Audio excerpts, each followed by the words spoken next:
Okay. All right. What's up? How's it going? Hi. Oh, God. All right.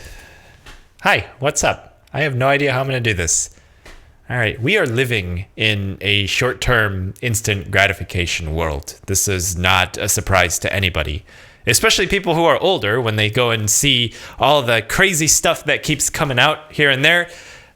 Every single year, Apple has a brand new laptop, brand new iPhone, brand new iPad. This monitor that I'm using is 2 years old. It's ancient. This guy on YouTube, oh yeah, no, he's completely dead now. Now, it's the end of the year. It's the end of 2016. Everyone is going to have their New Year's resolutions if they even had a resolution to begin with. Some of them might even write down those resolutions. But I will guarantee you, the statistics even say that by January 15th, everybody who has some kind of resolution will have already dropped out from it because they made it something that they would like to have, but isn't really that important to them.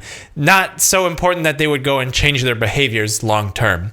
So what I want to talk about today is something called short-term success. Now, when it came to me in powerlifting many, many years ago, and especially in the form of weight loss, one of the things that always kind of got to me was, all right, just make sure that's good. One of the things that always got to me was kind of the temporary situation of everything.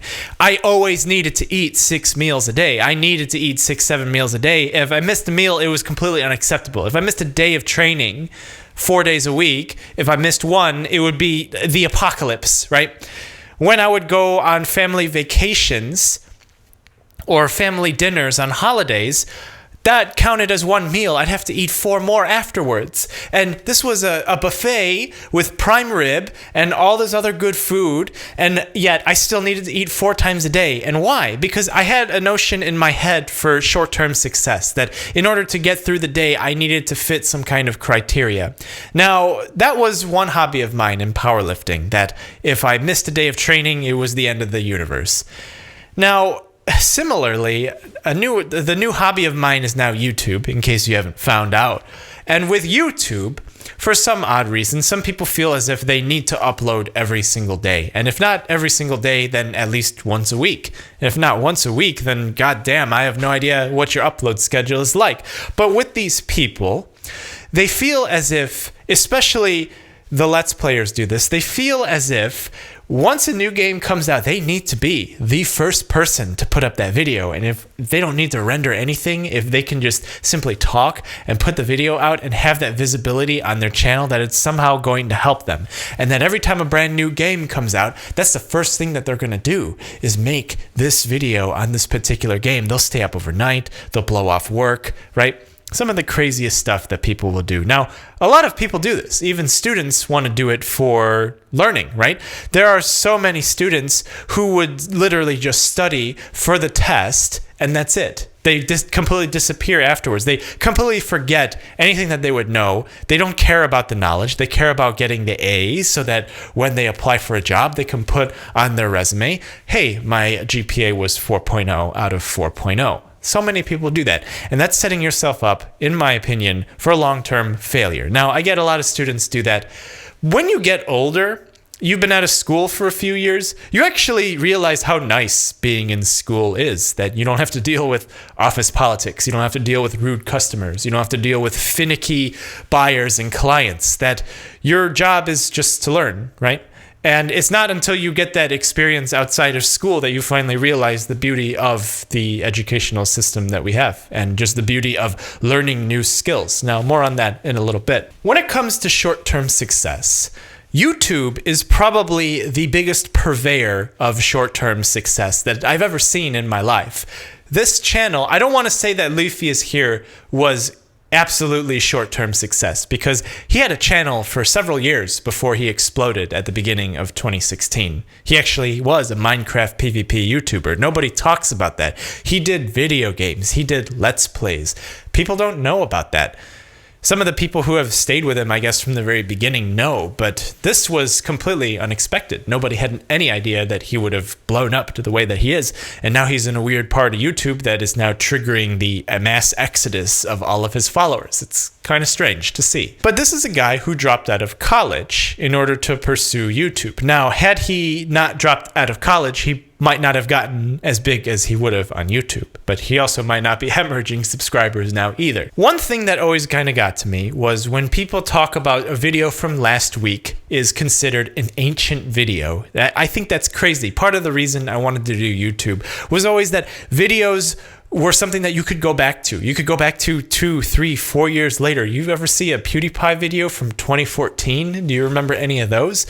Those are fantastic, right? You can go back and there's a record of yourself caught in a particular moment in time. When people say that a video from last week is ancient, that takes away from anything else that you would have built.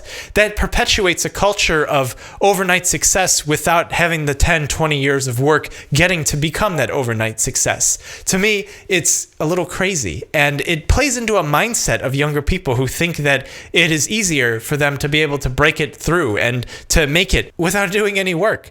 They see some of these overnight successes, but also don't see the short-term success that a lot of these people get. Now, I get this guy's still making what, $200, $300, $400 a day? But how much longer can he do it?